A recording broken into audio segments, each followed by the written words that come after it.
Smell is the only sense that travels directly to the brain's emotional core. It bypasses the thalamus, the great switchboard that directs all other sensory input. A scent doesn't ask for permission. It walks straight into the room of your memory and turns on the lights. I have built my entire life in that room. My name is Evelyn Reed. I am 42 years old, and for the last 20 of those, I have served as the senior nose for the House of Devereux. It's a title that sounds both poetic and slightly ridiculous, but in the world of high perfumery, it means I am the keeper of the soul. My work isn't done in a boardroom or behind a spreadsheet. It's done in an attic sanctuary overlooking Fifth Avenue, a place that smells of 10,000 untold stories. My day began, as it always did, at 5:30 a.m. The city was still awash of gray and soft, muted sounds. I never needed an alarm. My body is tuned to the rhythms of botanicals, many of which release their most potent essences in the pre-dawn hush. I walked through the quiet streets of my neighborhood, my senses already at work, cataloging the world. The smell of wet pavement after the street cleaners, the faint, yeasty warmth from the bakery 2 blocks over, the sharp green scent of crushed leaves underfoot. This was my morning meditation. By 6:45 a.m., I was stepping into the hallowed halls of the Devereux building. The marble was cool and silent, the air still and clean before the daily influx of commerce. The overnight security guard, a kind man named Arthur, would just nod. He knew me. He knew my scent signature, a custom blend of vetiver and bergamot I'd created years ago that was as much a part of my identity as my own skin. My lab, my sanctuary, was on the top floor. It wasn't the sterile, chrome and glass environment you might imagine. It was an apothecary of the soul. Dark wood shelves lined every wall, holding thousands of small, amber glass bottles, each meticulously labeled. This was my organ, my palette of scents. Bulgarian rose otto, Haitian vetiver, Florentine iris, Somalian frankincense. Each bottle contained not just an oil, but a place, a memory, a sliver of the earth's poetry. The air up here was a complex symphony, a constant, shifting cloud of possibilities. To anyone else, it might be overwhelming. To me, it was home. My assistant, Leo, was already there, carefully cleaning beakers with distilled water. He was young, barely 25, with a passion that burned as brightly as my own had at his age. He had the gift, a rare, intuitive understanding of how scents could weave together to tell a story. In an industry full of chemists, Leo was a poet. I saw the future of the craft in his eyes, and I was nurturing it carefully. "Good morning, Ms. Reed," he said, his voice soft, respectful. "Good morning, Leo." Did the jasmine and fleurage shipment arrive from Grass?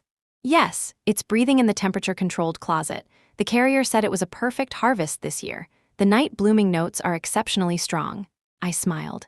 Excellent. Let's allow it to settle for a day before we introduce it to anything. It's had a long journey. This was our ritual. We spoke of ingredients as if they were living things, travelers with their own stories and temperaments. Because to us, they were. The heart of the House of Devereux, the very foundation upon which its century-old reputation was built, was a fragrance I created 15 years ago. It was called Aura. Aura wasn't just a perfume. It was an icon. It accounted for 70% of the company's annual revenue and was the scent that defined a generation of women. Creating it had been my masterpiece. It wasn't a simple formula of top, middle, and base notes. It was a complex architecture of over 200 individual ingredients, some of which were aged for years in specific woods, others co-distilled in a process I had pioneered myself. It was a living, breathing entity. The complete formula for Aura did not exist on any computer. It was not stored in any digital file. It existed in only one place.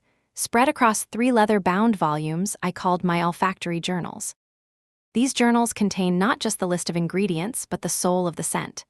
They held the precise timing for extraction, the atmospheric conditions for blending, the stories and memories that inspired each accord. They contained the ghost notes, the subtle nuances that could only be achieved through processes I had spent a lifetime perfecting. These journals were my life's work. They were, without exaggeration, the keys to a billion-dollar kingdom. And they were mine. The board understood this. The Devereux family, before they sold their controlling interest, had understood this. The contract was ironclad, built around me as the sole arbiter of Aura's integrity. I was not just an employee, I was a living extension of the brand's most valuable asset. The first sign that the world was about to shift on its axis came not as a scent, but as a sterile, digital intrusion. An email appeared on my screen at 8:15 a.m. The subject line was cold and corporate. Mandatory all-hands meeting, brand repositioning. It was from a name I had come to dread over the last 3 months, Julian Croft. Julian was the new CEO, brought in by the private equity firm that now owned the majority stake in the company. He was 35, slick, and smelled of ambition and cheap cologne that tried too hard. He came from the world of fast fashion, a universe away from the slow, deliberate artistry of perfumery. He spoke a language I didn't understand, a dialect of disruption, scalability, and market penetration.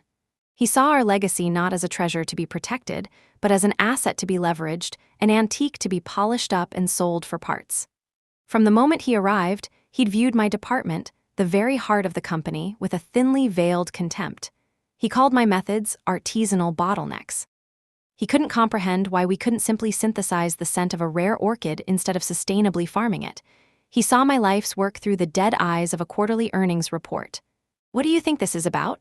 Leo asked, his brow furrowed with a worry that mirrored my own. "I'm not sure," I lied. I had a very good idea. For weeks, whispers had been slithering through the hallways.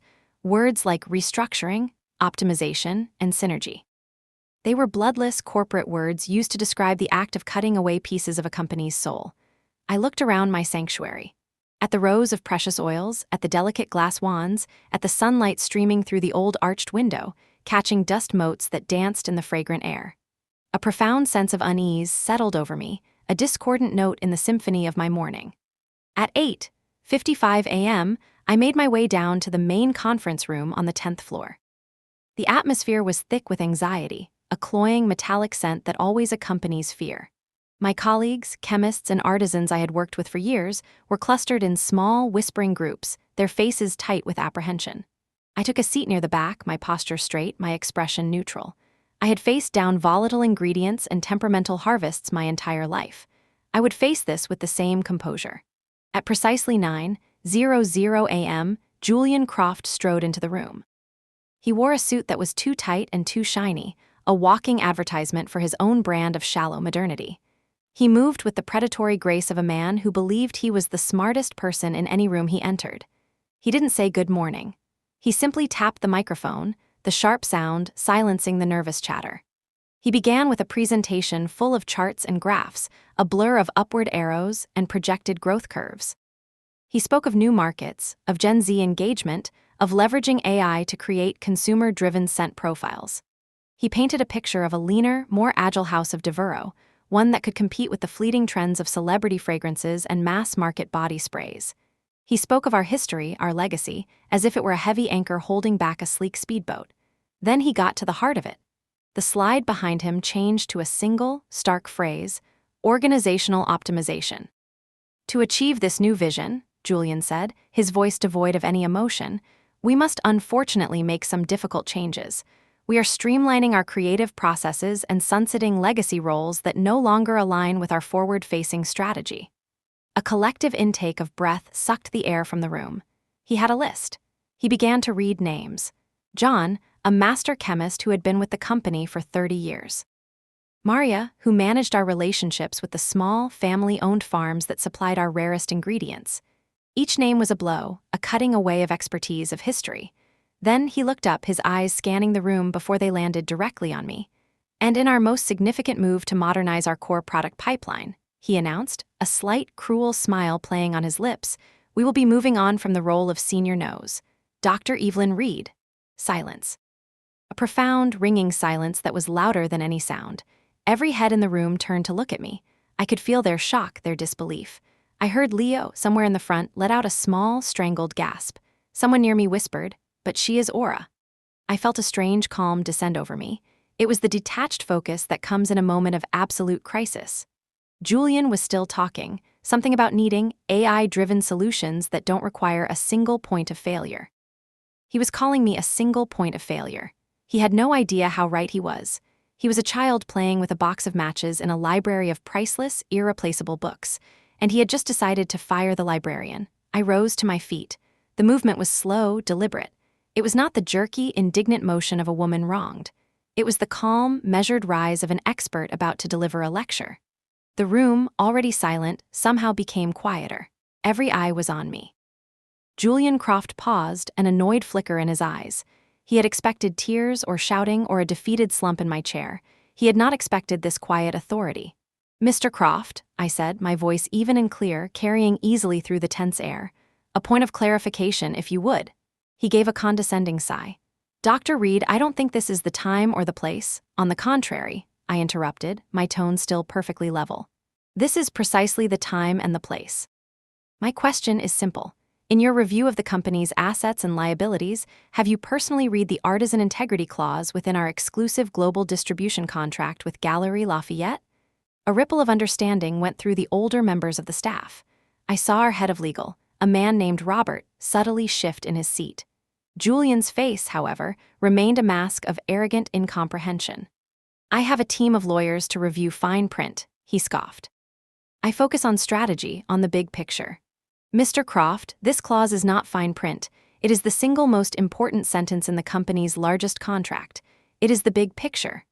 I let that hang in the air for a moment. "That clause, which I helped draft, stipulates that the character, quality, and composition of Aura must remain unchanged, a consistency that must be personally verified and signed off on by its original creator. That would be me." Julian's smile was now a tight, dismissive line. "That's a ridiculous, outdated provision, a formality. The formula is the formula. It's company property. It can be replicated." "Can it?" I asked, a genuine question. This was the heart of his delusion. "You believe Aura is a recipe in a cookbook. You think you can hand my notes to a chemist and get the same result. You can't. You have data points, gas chromatography reports, lists of ingredients. You do not have the process. You do not have the intuition. You do not have the soul of the fragrance, which resides not on a spreadsheet, but in 20 years of lived experience." I gestured around the room. "You have just fired the institutional memory of this company. You have told the world's most prestigious luxury retailer that you are about to breach your contract. And you have done so without understanding the first thing about the very product that pays for your salary, your shiny suit, and this entire building." The color was rising in Julian's neck. He was being challenged, exposed, and he wasn't used to it. "Your approach is a liability," he snapped, his voice losing its slick composure. "You've made yourself a bottleneck. Well, we are clearing that bottleneck. No one is irreplaceable. You are about to learn a very expensive lesson in the difference between a bottleneck and a cornerstone," I said softly. I picked up my purse, my movements still unhurried. "Thank you for your time." And with that, I turned and walked out of the conference room. I didn't look back. I could feel the stunned silence I left in my wake. It was more satisfying than any shouting match could ever be. My revenge wouldn't be loud or destructive. It would be silent. It would be a slow, creeping decay that would begin the moment they tried to create magic without a magician. I walked back to my sunlit attic, the sanctuary that was no longer mine. Leo was there, his face pale, his eyes wide with disbelief and fury. "Ms. Reed, I can't believe it. This is madness. What are you going to do?" I placed a calming hand on his shoulder. "I am going to do what he told me to do. I am going to pack my personal belongings." My gaze fell upon the 3 leather-bound journals sitting on my workbench. "Leo, listen to me. Keep your head down. Say nothing. Watch and learn. An invaluable lesson is about to unfold in this building. Do not get caught in the crossfire." He nodded, swallowing hard. He understood. 2 security guards, men I knew by name, appeared at the door a few minutes later. They looked deeply uncomfortable. "Dr. Reed," the older one, Mike, said, his voice full of apology, "we've been instructed to escort you." "I understand, Mike. It's not your fault." I began my process. It was a ritual of quiet departure. I didn't care about the awards on the wall or the expensive reference books. I carefully took 3 things. First, a small, potted rosemary plant from my windowsill, its fragrant leaves a reminder of resilience. Second, a photograph of my first mentor, the man who taught me that perfume was memory distilled. And third, the most important of all. I walked to my bench and picked up the 3 olfactory journals. I stacked them neatly. They were heavy, dense with paper, ink, and 20 years of secrets. One of the guards, a younger man I didn't know, stepped forward. "Ma'am, I'm sorry, but we have to check any documents you're taking." I looked him straight in the eye. My voice was cool steel. "These are my personal diaries. They are filled with my private thoughts and reflections. They are not company property. Do you have a warrant to seize my personal diaries?" He faltered, looking to Mike for guidance. Mike just shook his head slightly. They knew they were on shaky ground. Seizing personal property without cause was a lawsuit waiting to happen. They backed off. Julian's blind arrogance had created a loophole he couldn't even see. He thought the value was in digital files, not in ink and paper and thought.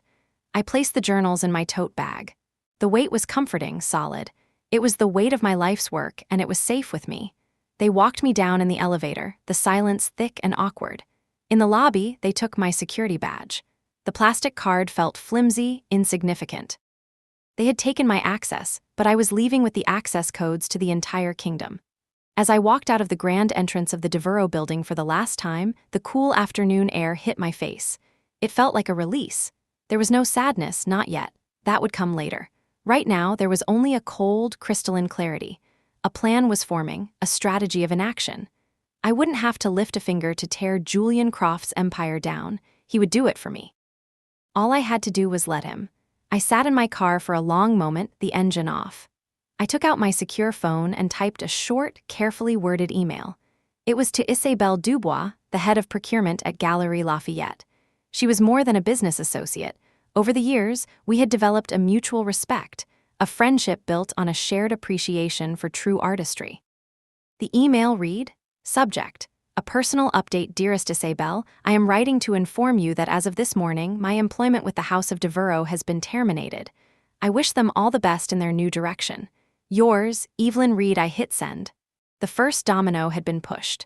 Now, all I had to do was wait for the beautiful, inevitable cascade. The first week was a study in silence. I did not field calls from panicked executives or fuming lawyers. The House of Devereux, under the confident hand of Julian Croft, was projecting an aura of seamless transition. I imagined their internal memos, filled with corporate jargon about a new era of innovation and democratizing luxury.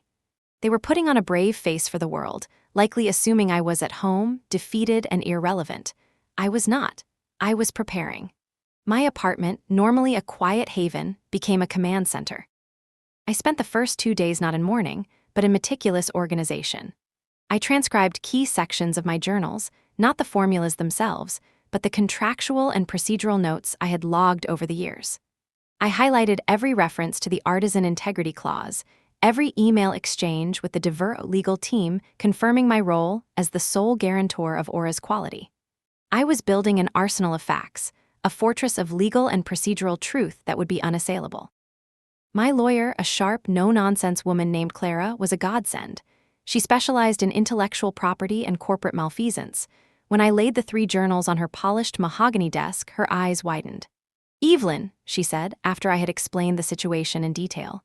This isn't just a wrongful termination case. This is a corporate implosion waiting to happen. He fired the nuclear codes. I know, I said, but our first move isn't an attack. It's a defensive posture. I want to file for a declaratory judgment. Clara leaned back, a slow, appreciative smile spreading across her face. You don't just want to sue them for firing you. You want a court to officially declare that you are the sole owner of the proprietary processes detailed in these journals, and that without your direct involvement, the product known as Aura cannot be authentically produced. Exactly, I affirmed. I'm not claiming ownership of the name Aura or the list of ingredients. I am claiming ownership of the unpublished, undigitized artisanal craft that transforms those ingredients into Aura, my craft, my intellectual property. It's a surgical strike, Clara said, her excitement growing. It preempts any claim they might make that you've stolen trade secrets. Instead, we are asking a judge to affirm that the secrets never belonged to them in the first place. Not fully. Julian Croft didn't just fire an employee. He severed a partnership with an artist, and in doing so, he lost access to the art. We worked for the next 48 hours, drafting the filing. It was a masterpiece of legal precision, citing precedents from the worlds of fine art, master distilling, and even haute couture. We argued that my methods were a unique, non-transferable skill, akin to a master painter's brushstroke or a legendary chef's palette. The journals were the evidence, 20 years of handwritten notes, failed experiments, and sudden inspirations that demonstrated a process so personal and complex it could not be considered a standard corporate asset. We filed it quietly at the end of the week. The serve notice would land on Julian Croft's desk on Monday morning, a legal grenade with the pin already pulled. Meanwhile, the silence from Paris was deafening. I knew Isabelle Dubois well enough to know she wasn't ignoring my email. She was observing. She would be waiting for the next official sample shipment from Devereux, the first batch produced without my oversight. The contract stipulated quarterly quality control checks. The next one was due any day. Isabelle was a hawk. She could detect a single drop of synthetic bergamot in a 1,000-liter vat. She would be the one to sound the first public alarm. The alarm came on the Tuesday of the second week. It wasn't a phone call to me, but an internal memo at Galeries Lafayette that was leaked with surgical precision to a leading industry publication, Women's Wear Daily. The headline was devastatingly simple. Galeries Lafayette puts Devereux on notice over aura quality concerns. The article quoted an anonymous source, Isabel, I had no doubt, stating that the most recent batch of aura had failed its preliminary quality control assessment. The source described the new sample as lacking the signature complexity and having a flat, chemical finish. It was a polite, corporate way of calling my life's work a cheap knockoff. The article was a bombshell in the cloistered world of luxury goods. It was a direct assault on the integrity of the Devereux brand. Julian Croft's response, quoted later in the day, was a masterclass in corporate self-destruction. He called the leak an attempt to manipulate the market and dismissed the quality concerns as subjective and unsubstantiated. He arrogantly proclaimed that Devereux was upgrading and modernizing the aura formula for a new generation. I actually laughed out loud when I read that. Upgrading aura. It was like claiming to have upgraded the Mona Lisa by giving her a brighter smile. He had just admitted on the record that he was altering the product. He had just publicly confessed to breaching his most important contract. The legal serve notice for my declaratory judgment landed on his desk the same morning. I imagined the scene. The phones ringing off the hook with reporters. The stock price of their parent company beginning a nervous quiver. And a legal document from me, not demanding my job back, but calmly asserting that the very thing he was trying to produce was, in fact, mine to control. Clara called me, her voice buzzing with energy. They're panicking, she said. I just got a call from their head of legal, Robert. He sounded like a man who had just seen a ghost. He tried to bluster, called it a frivolous lawsuit, but he knows what that integrity clause says. He knows what's in those journals. What did you tell him? I asked, walking over to my window and looking out over the city. I told him we'd see them in court. And then I sent him a courtesy copy of our correspondence with the U.S. Patent and Trademark Office, where we've just filed for copyright protection on the journals as literary works and unique compilations of trade secrets. It was another brilliant move on her part. We were boxing them in from every possible angle. They couldn't claim the journals were company property if they were now copyrighted under my name as unique, creative works. The next blow came from within their own walls. Leo called me that evening from a burner phone. His voice was a hushed whisper. Ms. Reed, it's chaos here. They're trying to force the formula. Julian brought in a team of consultants, hotshot chemists who think they can reverse engineer anything. They're failing. The batches are unstable. They keep getting the base notes wrong. It smells wrong. Everyone knows it. The lab staff are in open rebellion, refusing to sign off on the production logs. Stay safe, Leo, I told him. Just document everything you see. Times, dates, who says what, be a scientist. They're destroying your legacy, he said, his voice cracking with emotion. No, Leo, I corrected him gently. They are destroying their company. My legacy is safe with me. The final piece of the legal puzzle fell into place at the end of the second week. Isabelle Dubois and the formidable legal team at Galeries Lafayette formally issued a notice of breach of contract to the House of Devereux. They cited the artisan integrity clause, my termination, and the failed quality control test. They gave Devereux 30 days to cure the defect, an impossible task without me. If they failed, Galeries Lafayette would not only terminate their contract, worth an estimated $500 million over the next 5 years, but would also sue for damages to their own brand reputation for having sold an inauthentic product. Julian Croft had tried to cut out what he thought was a tumor of old-fashioned thinking. Instead, he had severed the company's heart. Now, it was beginning to bleed out, and every drop was being reported in the press. The legal actions were not the revenge itself. They were merely the scalpels, precisely exposing the disease that had been festering within the House of Devereux since the day Julian Croft had walked through its doors. The real collapse was yet to come. The third week marked the beginning of the public unraveling. What had started as an industry whisper grew into a deafening roar. Financial news outlets picked up the story, framing it as a cautionary tale of a private equity takeover gone wrong. Forbes ran a piece titled "The Price of a Nose: How Devereux Lost Its Most Valuable Asset." The Wall Street Journal detailed the catastrophic financial implications of losing the Galeries Lafayette contract. The narrative was set, and Julian Croft was cast as its central villain, a brash, arrogant fool who didn't understand the fundamental nature of the business he was running. His attempts at damage control were disastrous. He gave an interview to a major news network, a desperate move to reclaim the narrative. I watched it from my living room, a cup of tea warming my hands. He appeared slick and defensive, his usual arrogance curdled into a kind of frantic defiance. "There has been no change to the quality of Aura," he insisted, his eyes darting nervously. "Dr. Reed was a valued employee, but we are moving towards a more collaborative, team-based approach to creation. This is about the future, not the past." The interviewer, a famously sharp journalist, leaned in. "Mr. Croft, sources within your own company say you cannot replicate the fragrance. Gallery Lafayette, your largest partner, agrees. The market is reacting as if you've lost the secret formula to Coca-Cola. Have you?" "That's a ludicrous assertion," Julian stammered. "The formula is secure. It's an asset of the House of Devereux. But Dr. Reed's lawsuit claims the process to make that formula work is her personal intellectual property, contained in handwritten journals she was allowed to walk out of the building with. Is that true?" Julian's face went pale. He had been cornered. He launched into a tirade about disgruntled former employees and legal maneuvering, but the damage was done. He looked like a man sinking in quicksand, and every word he spoke only made him sink faster. He had lied on national television, and the entire industry knew it. The real implosion, however, was happening inside the Devereux building.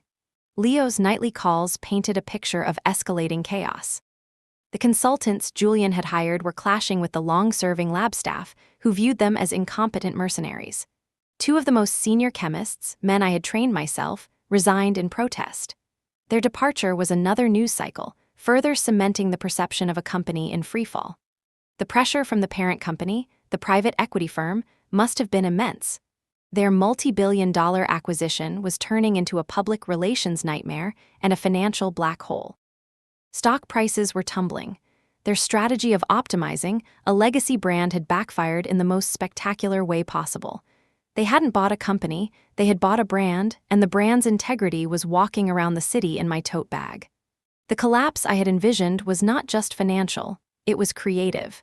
It was systemic. Without my guidance, the entire supply chain began to fray. One of our key suppliers, a small family farm in Madagascar that grew the most exquisite ylang-ylang, refused to sell their harvest to the new management, citing a breach of the relationship of trust I had spent a decade building. They would sell to me, they said in an email, but not to Devereux. It was a small act of loyalty, but it was devastating. That specific ylang-ylang was a critical component of Aura's heart accord. Without it, even a perfect formula was useless. Julian's fatal error was in believing that business could be separated from humanity, from relationships, from art. He saw people as interchangeable parts in a machine. He was now learning that some parts were not just essential, they were the machine itself. The end for Julian came swiftly, and it came from the very people who had put him in power. On the Friday of the fourth week, the board of directors of the parent equity firm convened an emergency meeting. They had seen enough. The financial bleeding was too severe, the reputational damage too profound. That evening, I received a call from an unknown number.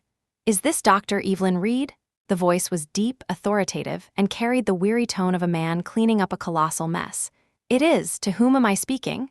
"My name is Richard Morse. I am the chairman of the board of Northwood Equity Partners. I believe we have a great deal to discuss." He didn't waste time with pleasantries.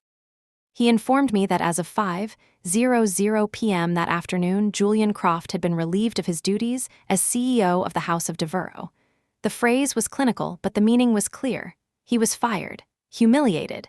His meteoric rise had ended in a spectacular crash. "On behalf of the board, Dr. Reed, I want to offer our most sincere and profound apologies," Morse continued. "A grave error was made. A catastrophic misjudgment of your value, your role, and the very nature of the asset we acquired." I remained silent, letting him talk. This was not a moment for magnanimity. It was a moment for listening. "We need you back," he said bluntly. "We are prepared to offer you a new contract. Substantially increased salary, a seat on the board, full, unassailable autonomy over the creative direction of the brand. Name your price. We need to restore Aura. We need to save the company." I let the silence stretch for a few seconds. I could hear the faint sound of his breathing, the anxious anticipation. "Mr. Morse," I said finally, my voice calm and measured, I appreciate the offer, and I appreciate the apology, but I will not be returning to the House of Devereux as an employee. Another silence, this one filled with his shock. But, Dr. Reed, the company, Aura, the company's survival is indeed a matter of concern, I said, which is why I am willing to help. But not on your terms, on mine. I then laid out my plan. It was not a request. It was a series of non-negotiable conditions. I would not be an employee, beholden to a board or a future CEO. I would return as an independent consultant for a fixed term of 6 months for a fee that made Richard Morse audibly gasp. My task would be to restore the production of Aura and to train a new team, a successor team, ensuring the company would never again face this kind of existential crisis. My first act would be to demand the immediate rehiring, with back pay and a substantial bonus, of every single employee Julian Croft had fired. Leo would be my official apprentice, my designated successor. Furthermore, my second condition was the most crucial. I demanded that the board fund and establish a new, independent division within the company, the Devereux Atelier. This would be an in-house apprenticeship program, run by me, dedicated to finding and nurturing the next generation of perfumers. It would be a permanent institution, an investment in the future of the art form, guaranteeing that the craft and knowledge would be preserved and passed down. It would turn their greatest vulnerability, their reliance on a single nose, into their greatest strength. This is, Morse began, clearly flabbergasted. This is unprecedented. Julian Croft's mismanagement was unprecedented, I countered coolly. The solution must be as well. You tried to replace artistry with a spreadsheet. Now you will fund the future of that artistry. Those are my terms. You have 24 hours to have your lawyers draw up the contract. Otherwise, I will be accepting a very generous offer to create a new signature fragrance for one of your competitors. The clock is ticking, Mr. Morse. I ended the call. The fall of Julian Croft was complete, but my work was just beginning. This was never just about revenge. It was about reconstruction. It was about ensuring that the soul of a great house would not just be saved, but would be made stronger and more resilient than ever before. It was about building something new and beautiful from the ashes of one man's arrogant folly. The contract arrived at my door at 10 the next morning, delivered by a solemn courier. It was not an email attachment, but a physical document, its pages thick and heavy with the weight of capitulation. It was bound in a simple navy blue folder, but it felt like the keys to a kingdom. Clara, my lawyer, came over immediately. We spread the pages across my dining room table, the same table where I had spent anxious days mapping out my initial legal strategy. Now, it was the site of my unconditional victory. Clara read with the intense, predatory focus of a hawk, her pen occasionally underlining a phrase or making a note in the margin. I watched her, my own feelings a quiet, complex chord of emotions. There was triumph, certainly, but it was a cool, clean triumph, not a hot, fiery one. There was a sense of profound vindication, a righting of a great wrong, and beneath it all, a deep, bone-weary relief. The fight was over. The building could begin. "It's all here, Evelyn," Clara finally said, looking up at me, a rare, brilliant smile on her face. "Everything you demanded. The fee is listed under Extraordinary Creative Consultation Services, which is the most polite corporate term for ransom I've ever seen. The budget for the atelier is guaranteed for a minimum of 10 years from a separate trust, meaning no future CEO can touch it. And this clause," she tapped a paragraph with her finger, "this one is my favorite. Dr. Reed will possess sole and absolute authority on all matters pertaining to creative integrity, including but not limited to formulation, ingredient sourcing, and personnel within the creative division. Her decisions on these matters are final and not subject to board or executive oversight. They haven't just given you your job back, Evelyn, they've given you the crown." I took the pen she offered me. My hand was steady as I signed my name on the final page. The ink was a dark, definitive stroke. The war was over. My return to the House of Devereux was a masterfully orchestrated piece of corporate theater, designed by Richard Morse to send an unmistakable message. When I walked into the marble lobby at 9 o'clock on Monday morning, the entire executive team was waiting for me. They stood in a stiff, awkward line, a receiving party for the queen they had tried to exile. Robert, the head of legal, avoided my gaze, his face a mask of professional humility. I saw in their eyes not warmth, but a deep, healthy fear. It was a fear of my competence, a fear of the catastrophic consequences of ever underestimating me again. I offered a single, cool nod to the group. "Good morning," I said, my voice echoing slightly in the vast, silent space. "We have a great deal of work to do. Let's begin." The first order of business was not creative but restorative. I convened a meeting in the very same conference room where I had been fired. This time, however, the room was filled not with anxious employees, but with the faces of those who had been cast out alongside me. John, the master chemist. Maria, the supply chain virtuosa. The dedicated technicians and assistants. I had them all brought in, their expressions a mixture of confusion, hope, and lingering hurt. The air was thick with the acrid scent of their justified apprehension. I stood before them, not behind a lectern, but on their level. "I'm not going to give you a speech about new beginnings," I started, my voice quiet but firm. "I'm simply going to say that a terrible mistake was made. Your expertise, your loyalty, and your history with this company were treated as disposable. That was not just an insult, it was an act of profound ignorance. As of this morning, I have been given the authority to correct that mistake. To every single one of you, I am offering you your positions back. Your seniority will be restored. Your salaries will be increased by 20% over your previous pay, and you will each be receiving a bonus, effective immediately, as an apology from this house for its failure to protect its most valuable assets. You are its most valuable assets." A wave of stunned silence was followed by a ripple of gasps. I saw shoulders, tense with weeks of uncertainty, finally relax. I saw the glint of tears in the eyes of John, a man who had given 30 years of his life to this company. Then someone started to clap, and in a moment the room was filled with heartfelt, cathartic applause. It was in that moment that the healing truly began. It was a reunion, a reclamation. We were putting the soul back into the corporate body. Walking back into my lab felt like entering a desecrated tomb. The symphony of scents that had once defined the space was gone, replaced by the sterile, chemical ghost of the consultant's failed efforts. It smelled of frustration and shortcuts. Dust motes danced in the sunbeams, illuminating a layer of neglect. Leo had done his best to maintain it, but the room itself seemed to be in mourning. "All right, Leo," I said, taking a deep breath and rolling up the sleeves of my blouse. "First, we cleanse everything, every beaker, every flask, every surface. We are washing the memory of the last month out of this room." For 2 days, we worked. It was a ritual of purification. We were not just cleaning glass, we were scrubbing away the residue of arrogance. As we worked, I made calls. My first was to the Ilang Ilang farm in Madagascar. The farmer's wife answered, and when she heard my voice, she let out a cry of joy. I explained the situation, and I could hear her translating excitedly to her husband in the background. "For you, Evelyn, always," she said. "The best of the harvest is yours. We knew you would come back." The relationships I had built, the threads of trust that Julian had tried to sever, were still strong. Then, the true work began, the restoration of aura. I assembled my newly reinstated team. The atmosphere was electric with purpose. There was no corporate mandate, no pressure of a deadline from a clueless executive. There was only our shared mission, to bring our masterpiece back to life. I did not power up a single computer.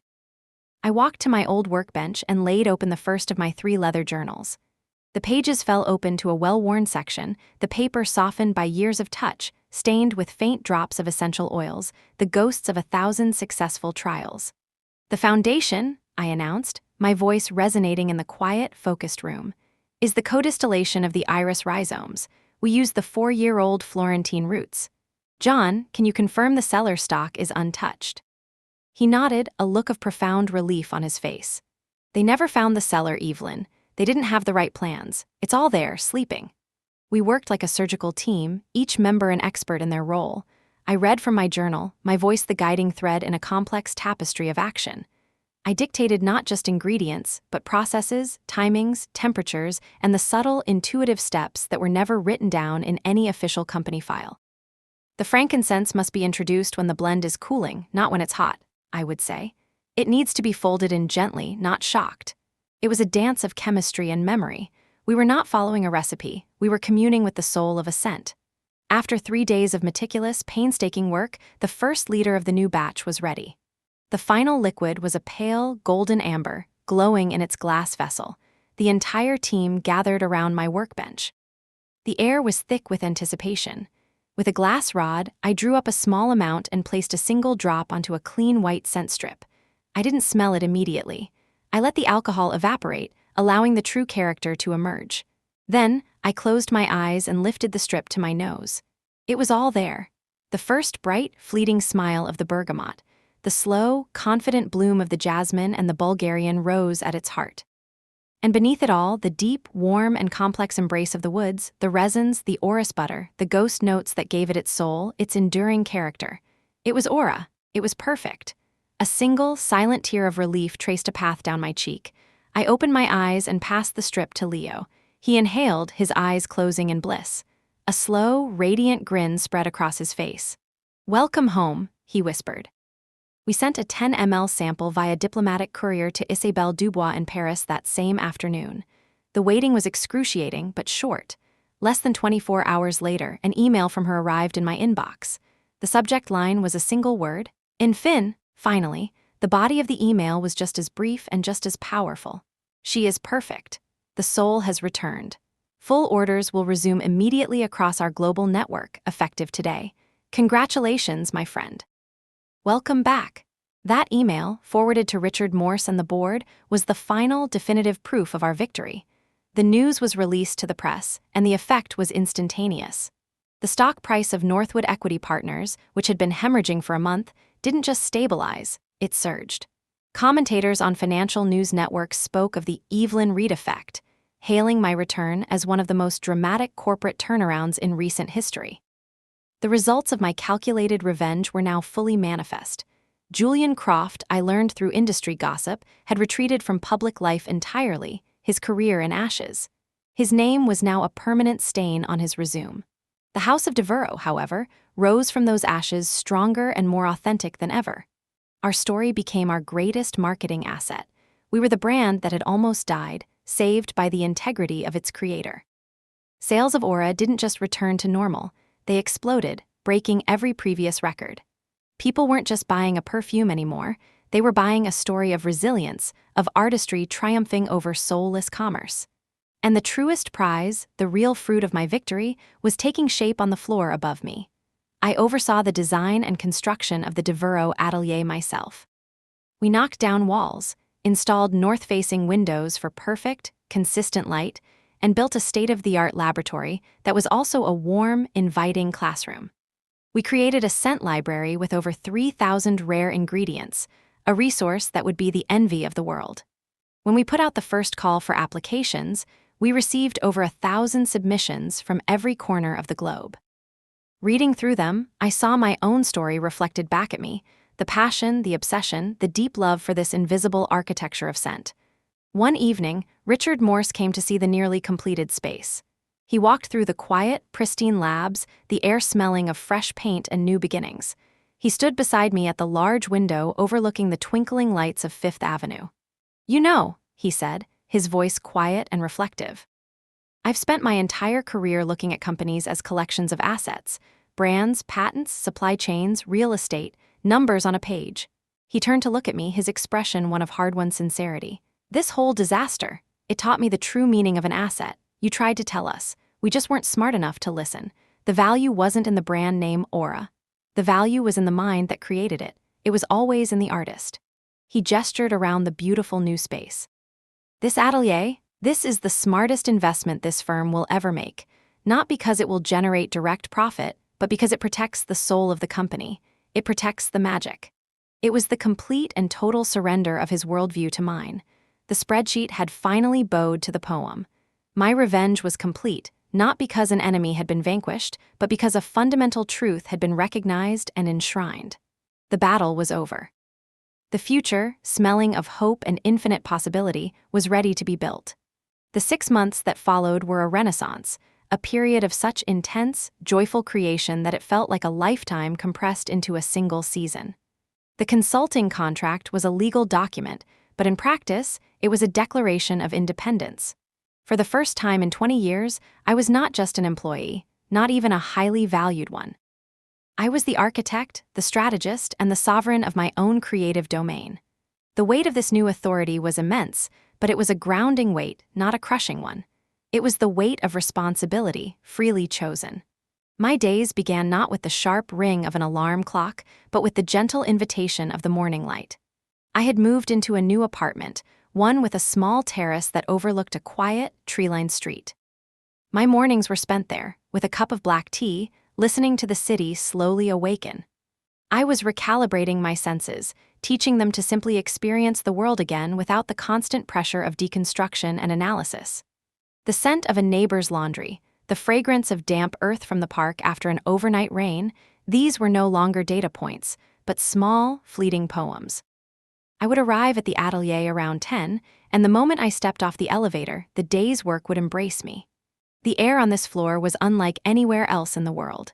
It was a living tapestry of scent, a constantly shifting cloud of citrus top notes from one student's experiment, the warm, spicy heart of another's, the deep, resinous bass of a third's. It was the smell of 100 stories being born all at once. It was the smell of pure potential. My teaching philosophy was simple. I did not provide answers, I provided better questions. The first class of 12 apprentices, whom the press had dubbed the Devereux Dozen, were the most brilliant young talents I had ever encountered. There was Kaito from Tokyo, whose creations had a minimalist, almost architectural precision, yet conveyed deep, unspoken emotions. There was Sophia from Sao Paulo, whose perfumes were explosions of vibrant, joyful color, full of the rhythm of her homeland. Each student was a unique voice, a distinct olfactory worldview. My job was not to make them sound like me, but to help them sound more like themselves. One afternoon, I found Kaito staring at his workbench, a picture of quiet frustration. A dozen scent strips were laid out before him in a neat row, each a slight variation on a theme. He was trying to create a fragrance based on the concept of wabi-sabi, the Japanese aesthetic of finding beauty in imperfection and impermanence. "It is not right," he said softly as I approached. "I have the notes of old paper, of cold stone, of dust on wood, but it feels dead. It has no soul." I picked up one of the strips. He was right. It was technically brilliant, a photorealistic scent of an old, forgotten library, but it was a photograph, not a feeling. "Kaito," I said gently, "you have perfectly captured the beauty of things that are ending, but wabi-sabi is also about the beauty of things that endure through their imperfection. An old stone is not just a symbol of decay, it is a symbol of resilience. It has been shaped by 1,000 years of wind and rain, and it is still here. Your fragrance is missing the scent of the rain." I watched as a slow light of understanding dawned in his eyes. I wasn't telling him to add a specific aquatic note. I was asking him to look at his own story from a different angle. That was my role now. I was no longer just a perfumer, I was a translator of ideas, a guide through the invisible architecture of emotion. The restoration of the Devereux team was a constant source of quiet joy. John, the old chemist, worked with a renewed vigor, his deep knowledge of the raw materials now treated with the reverence it deserved. One afternoon, he came to my office holding a small, unlabeled vial. "Evelyn," he said, his voice thick with a rare show of emotion. I made something. It's not for a product. It's for you." He handed me the vial. I opened it and inhaled. It was the scent of my old office. He had done it from memory. The exact combination of the aged wood of my desk, the paper in my journals, the faint, lingering sweetness of the thousands of trials that had soaked into the walls, and at the very top, a clear, sharp note of rosemary. It was the scent of my sanctuary. "John, this is beautiful," I whispered, my eyes welling up. "It's the least I could do," he said gruffly, though his eyes were shining.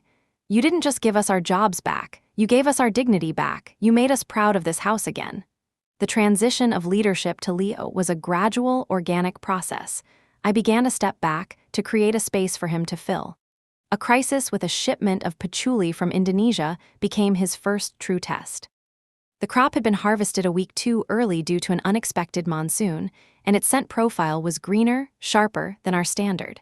The old Devereux would have rejected the entire shipment, a catastrophic loss for the small farming cooperative. Julian Croft would have demanded they use it anyway and cheapen the final product. I presented the problem to Leo in front of the entire lab team. "The batch is off spec," I said simply. "What do we do?" I watched as he took a drop of the new oil, warmed it on his skin, and spent a long time with it, his eyes closed. He was not just analyzing it, he was listening to it. "We can't use it in aura," he said finally. "The integrity is non-negotiable." I felt a swell of pride at his words. "But," he continued, a creative spark in his eyes, "this sharp, green note, it's not a flaw, it's a different character. If we pair it not with the warm amber of aura, but with something bright like lime and vetiver, we could create a limited edition, A monsoon harvest. We could tell the story of the ingredient, be transparent about the variation. We could pay the farmers their full price and create something new and beautiful from an unexpected event. It was a brilliant solution. It was compassionate, commercially savvy, and artistically inspired. It was a decision I would have made myself. In that moment, I knew. He was ready. A few weeks before my contract was set to end, I invited him to my office. "Leo," I said, "the House of Devereux needs a senior nose. It's time." He looked at me, his expression a mixture of awe and fear. "I don't know if I can, Evelyn, to fill your shoes." "Don't try to fill my shoes," I told him sternly, but with a smile in my eyes. "You have your own shoes. They will take this house to places I never dreamed of. I am not leaving. I will always be here for you at the atelier.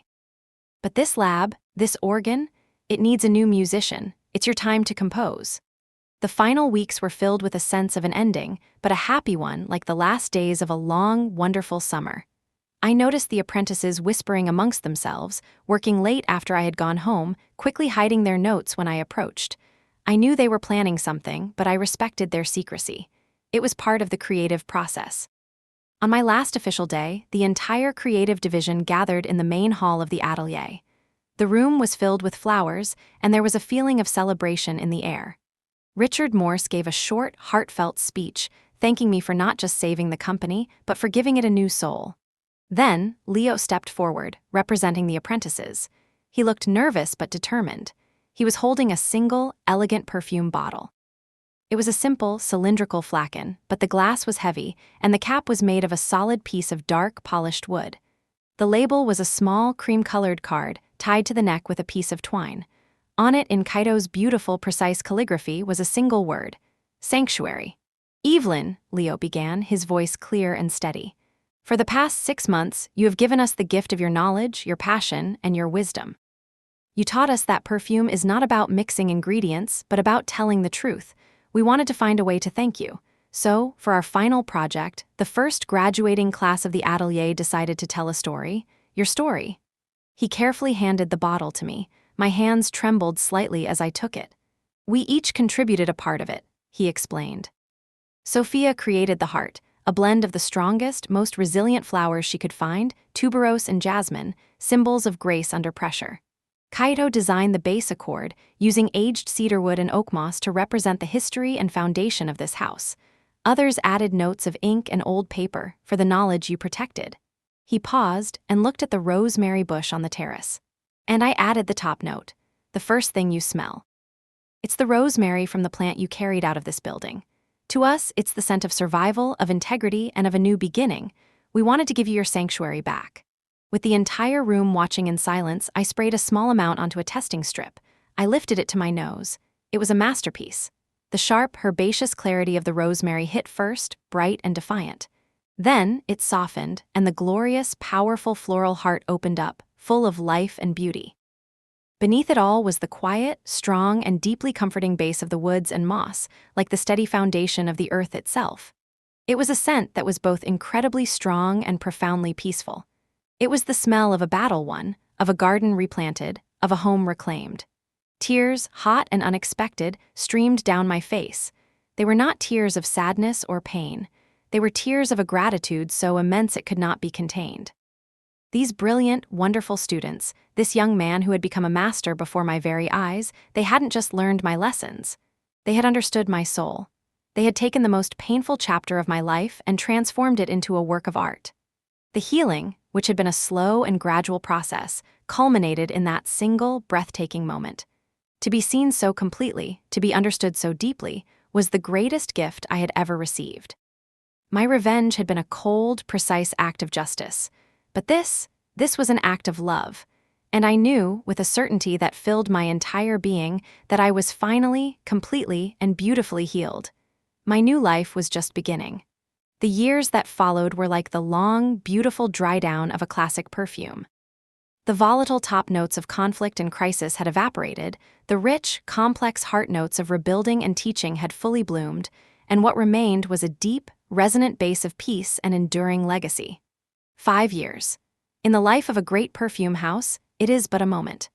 In the life of a woman who had been to the brink and back, it was an eternity of quiet, profound change. My life found a new, gentler rhythm, no longer dictated by the relentless cycle of product launches and corporate calendars. My role as Dean Emeritus of the Atelier was a gift, a position of influence without the burden of authority. I was the house elder, the keeper of the stories, the quiet presence in the corner of the lab who could, with a single, well-chosen question, unlock a student's creative block. I was no longer the indispensable cornerstone. I was now the invisible architecture that supported the entire structure, and I found a deeper satisfaction in this role than I had ever known. I wrote my book, The Invisible Architecture, in the quiet hours of the morning, fueled by black tea and the freedom to explore the ideas that had shaped my life.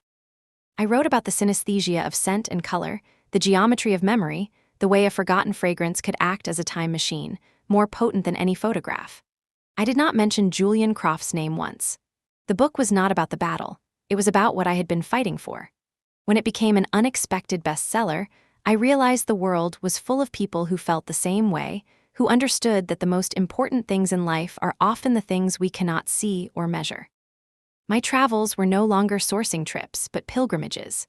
I spent a long autumn in the Atlas Mountains of Morocco, not to buy rose oil, but to live among the Berber women who harvested the petals at dawn, to understand the scent of the flower as a part of their culture, their prayers, their daily bread. I learned that the soul of an ingredient does not just come from its terroir, but from the hands that tend to it. This new understanding infused my private work with a depth it had never had before.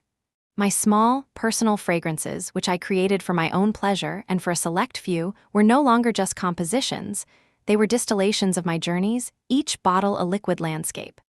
The Devereux Atelier became the global standard, the Juilliard of perfumery. To be accepted was to be marked as one of the future's great talents. We nurtured artists, not technicians. We taught the chemistry, but we celebrated the poetry. The rosemary bush on the terrace grew into a magnificent, gnarled symbol of our history, its fragrant branches a testament to the fact that what is deeply rooted cannot be easily destroyed. Leo, my brilliant apprentice, had become a master. He had absorbed all my lessons and added his own unique genius, his own signature. His leadership of the House of Devereux was a perfect blend of reverence for the past and a fearless embrace of the future. His first great creation, the fragrance that would define his era just as Aura had defined mine, was called Keystone. It was a magnificent, daring scent. It had the classic Devereux structure, but its heart was a startlingly beautiful accord of flint, salt air, and wild iris, a scent that was both ancient and utterly modern. It was the smell of a cliffside meeting the sea. It was the smell of strength. The success of Keystone was immediate and immense. It swept the industry, earning rave reviews and record sales, and it earned Leo a nomination for the Golden Pear, the highest honor in our world. There was never any doubt that I would be there to witness his triumph. The night of the awards was a glittering spectacle at the Plaza Hotel. The air in the grand ballroom was thick and intoxicating, a chaotic symphony of 1,000 competing perfumes. I found it overwhelming now, a stark contrast to the singular, focused sense I surrounded myself with in my new life. I sat at a table with the small group of people who had been my staunchest allies. Richard Morse, no longer the tense equity partner, but a relaxed, semi-retired chairman with a genuine appreciation for the art he now stewarded. And Isabelle Dubois, chic and sharp as ever, who had flown in from Paris. We were no longer just business associates, we were veterans of a war bound by a shared history. When the presenter announced the winner for Perfumer of the Year, a genuine, unforced silence fell over the massive room. And the Golden Pear goes to Leo Vincent for the House of Devereux. Our table erupted. I rose to my feet, my applause lost in the thunderous ovation. I watched him walk to the stage, no longer the tentative young apprentice, but a confident, poised man at the height of his powers. He was the living proof that my plan had worked, that the future I had envisioned was real. He accepted the heavy, ornate award and stepped to the microphone, the lights glinting off its golden surface. He thanked the committee, his team, the house. Then he paused, taking a deep breath, and the professional gratitude in his eyes was replaced by something much deeper, much more personal. When I was a boy, he began, his voice ringing with a newfound authority, I used to build arches with my grandfather's wooden blocks. He taught me about the keystone, the V-shaped stone at the very top.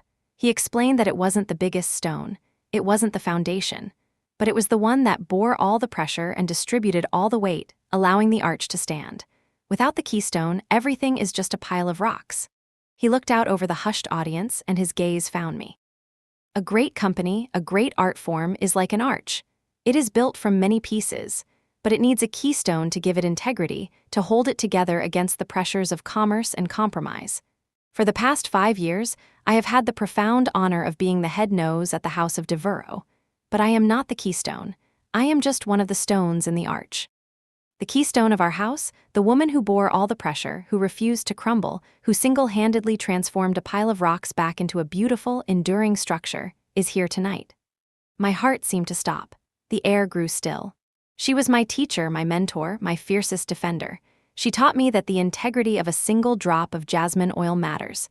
She taught me that a company's soul is not found on its balance sheet. She is our keystone. So while I am so incredibly honored by this award, he said, lifting the golden pear high, I can only accept it on her behalf. This does not belong to me. It belongs to the conscience of our industry. It belongs to Dr. Evelyn Reed. He began to clap, turning towards me. And then the entire room, that vast, glittering ballroom filled with my peers, my rivals, my students, rose as one. The applause was a physical force, a tidal wave of sound and respect that washed over me. It was a validation so complete, so public, that it momentarily took my breath away. It was the opposite of the cold, sterile silence of the room where I had been fired. This was the true sound of victory. Later, amidst the clinking glasses and buzzing conversations of the reception, a young journalist, her eyes bright with the thrill of the story, managed to corner me. Dr. Reed, that was an incredible moment, she gushed. Everyone knows the legend. You faced down a corporate giant. You held their most valuable asset hostage. How does it feel, really, to know you had that kind of power, to be able to lock down a system that completely? I looked at her, and I saw the narrative that the world had settled on, a story of power, of a corporate duel, of a lone woman against a machine. And I knew in that moment that my final task was to gently correct the story, to give it its true meaning. I smiled, a calm, genuine smile. You're a wonderful storyteller, I said. But you're focusing on the wrong part of the story. The fascinating thing is not that I had the power to lock the system down.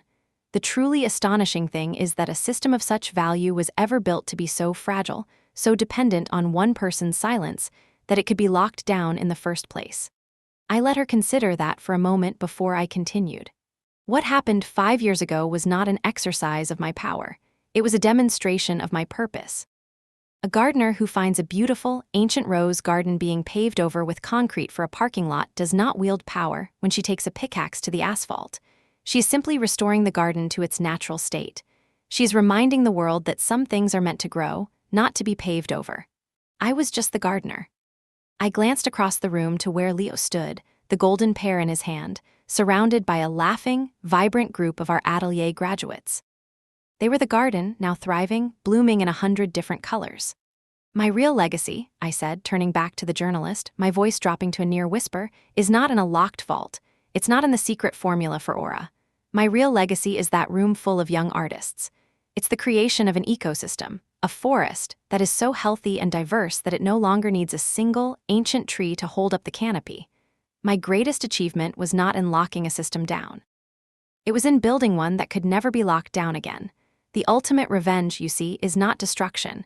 It's the creation of something so beautiful and so resilient that it makes the idea of destroying it unthinkable. With that, I excused myself and walked over to join my students.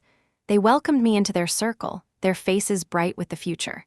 And as Leo handed me the heavy, golden award to hold, I felt the final, perfect resolution. The battle was a distant memory. The peace was a present reality.